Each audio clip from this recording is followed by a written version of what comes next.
For me, this one right here. That one, when we're shutting down at the end of the night and turning the lights off, I don't want to be in the room with it.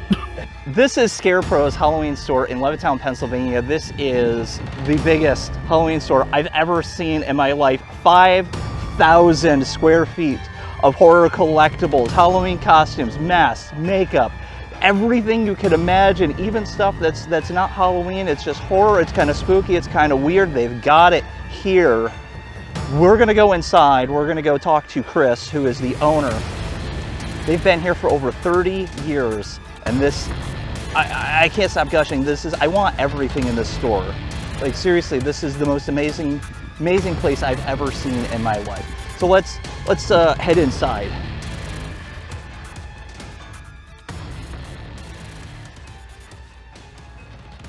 My name's Chris Sembrot. I am the owner of ScarePros. We've been here for 33 years, and we do everything from decorations, animatronics, costumes, professional makeup, high-end props, low-end props. We have celebrity appearances. I mean, you name it, if it's related to horror, we do it here. That's super cool. So the obvious first question, how do you keep the lights on in April when there is absolutely no cultural momentum for Halloween? Who is walking through that door? Well, we're busy year-round. So of course, September and October are going to be busiest, right. But no, we're busy straight through the year. So keeping the lights on isn't an issue for us. Like like I said, we've been here for 33 years. We own the building. There is no rent.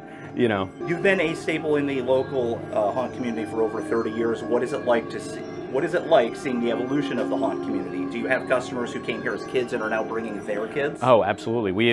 I see all the time people come in here, strollers pushing their babies. And I remember when their parents were in here pushing them as children coming in here.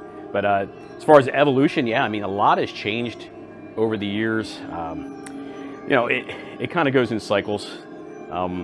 Lately, it's more, it's definitely more on the horror side, where before, like Halloween, we'd get a lot of like funnier stuff, adult funny stuff, but now it seems like it's, definitely going to the creepier side, and especially for girls. Whereas not 8-10 years ago, you couldn't even sell a scary costume for girls, like at the retail level. And nowadays, it's like the little girls, when they come in, they don't want to be ballerinas and princesses. Like, they're 7-year-olds coming in and they're like, I want to be Ghostface. I want to be a vampire. So now it's like everybody is creepy now. I love that. Yes, Halloween is for everybody. Yeah. So because you deal with such a highly dedicated crowd, you must get some incredibly specific, bizarre requests. What is the strangest thing someone has come in here looking for? Wow, I don't even know that I can say that answer. But I'm thinking of one, but it's definitely not appropriate. But strangest request. Channel's like PG-13, so. Oh man. You know what? I'll go with I had this past Halloween a kid that was maybe 6 years old. And he wanted to be the Santa version of Art the Clown, but he wanted it just like dripping in blood. He wanted to carry a bloody chainsaw, and his parents were down, they were totally into it. And I'm like, all right, well, the parade at school is going to be interesting.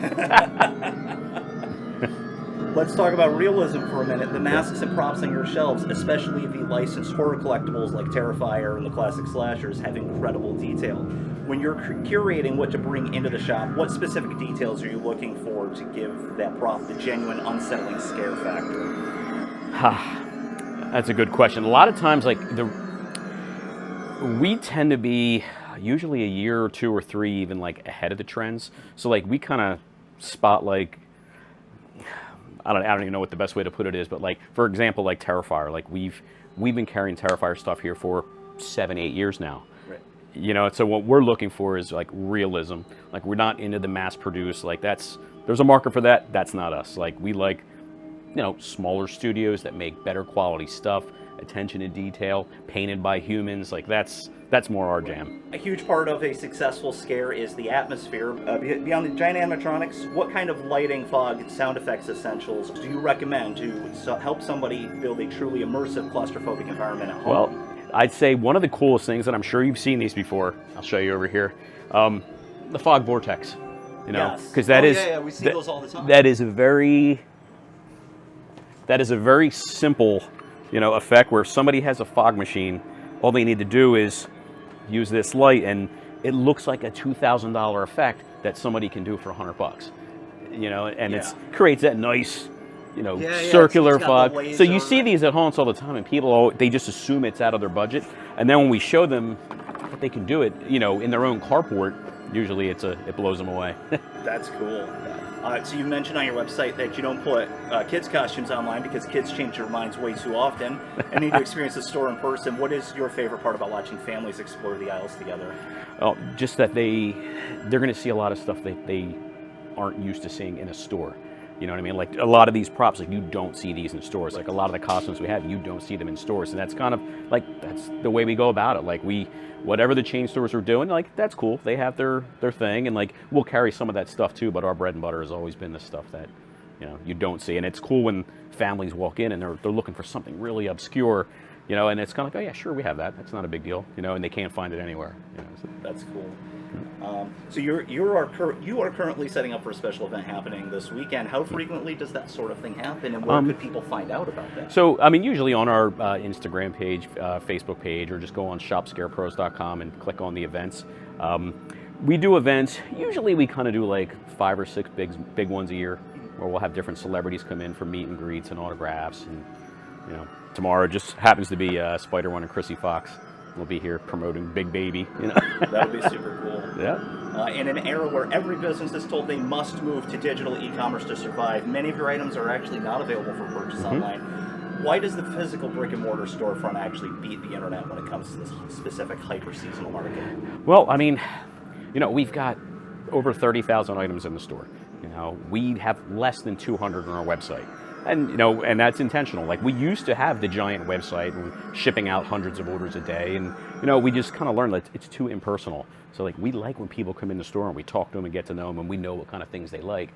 And, we'll get something cool come in, and I already know, like, hey, this customer's going to love it. Shoot them a message, he's there in 10 minutes, So that kind of, we like that. We like the personal relationships we get through brick and mortar.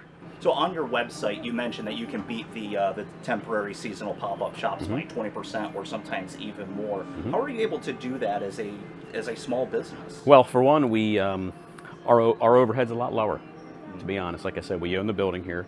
You don't have 100 stores either. We don't have 100 stores. We're not spending $10 million on advertising, and we have a very loyal community around here. So, like, a lot of our customers, they don't shop around.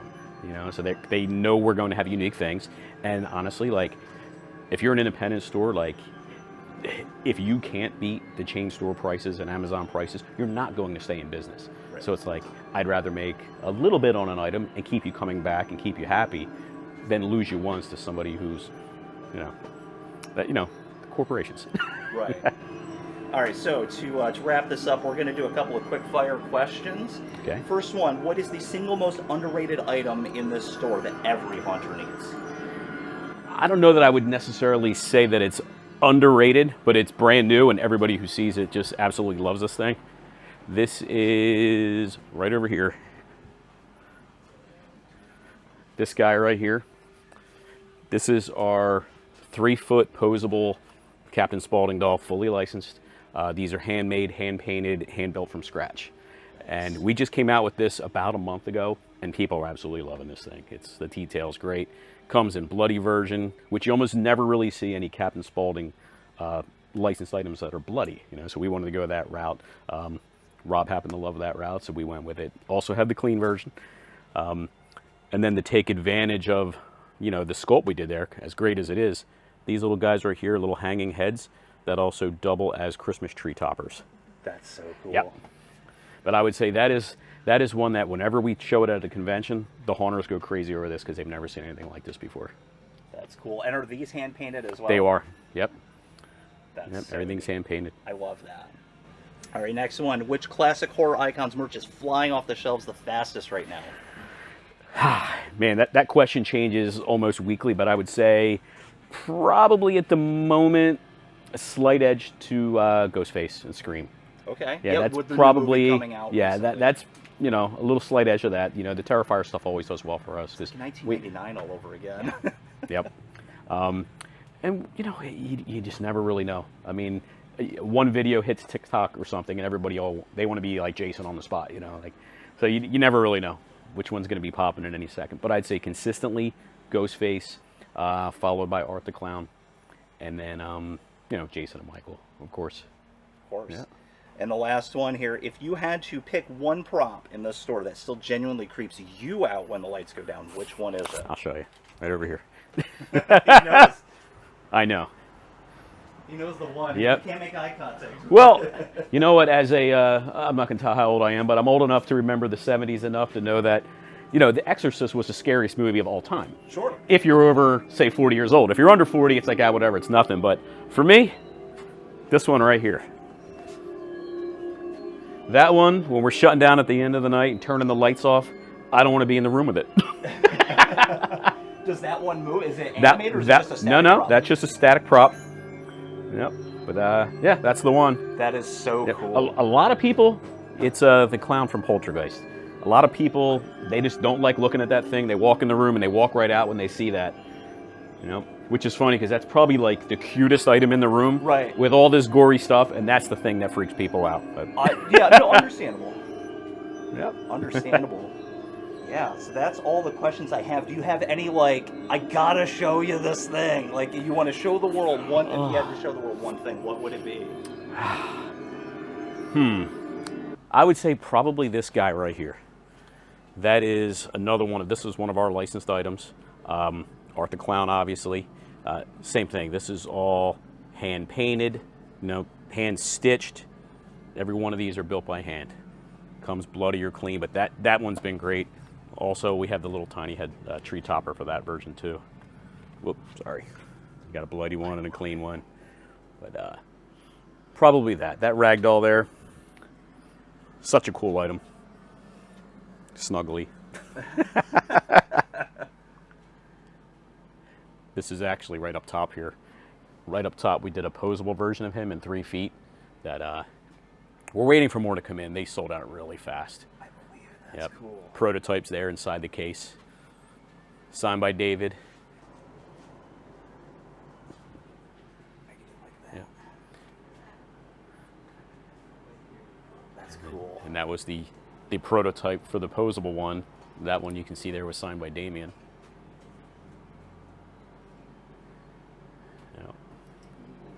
Yeah, we got all kinds of fun stuff around here. Have you seen Stream yet?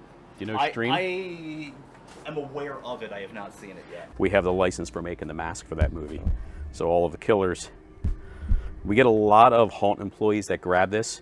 Even if they haven't seen the movie, this is just a cool, you know, Haunt mask. And that's another one. Coincidentally, David Howard Thornton is also one of the killers in this movie. All right.